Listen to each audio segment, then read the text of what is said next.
Med Indream VR201 vinduespudserrobotten vil arbejdet med at pudse vinduer blive meget lettere. Mange bor i lejligheder, hvor det er en stor omkostning at få en vinduespudser til at pudse vinduer, da det kan være besværligt at få en stige op i højden, eller en større omkostning at leje en lift til arbejdet. Med Indream VR201 vinduespudserrobot vil beboerne selv kunne klare pudsningen nemt, enkelt og effektivt. Sæt robotten på vinduet og tænd for kontakten på robotten. Fastgør sikkerhedslinen, så den ved eventuel strømsvigt ikke kan falde ned og beskadiges eller beskadige andre ting. Tænd for stikkontakten og aktiver robotten.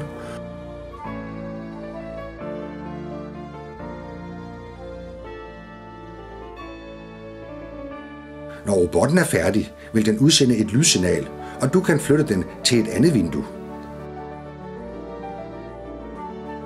Da robotten med fordel kan bruges indendørs, vil den også kunne klare pudsningen i stuen, køkkenet eller værelserne, og den rengør normalt uden brug af nogen rensemidler, da den som standard er udstyret med mikrofiberklude. Der har den egenskab, at de opsamler snavset fra overfladerne.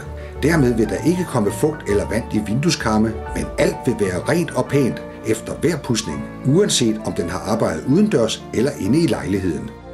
Produktet kan naturligvis også med fordel bruges i villaer, sommerhuse, udstuer, fliserne i baderummet og mange andre steder.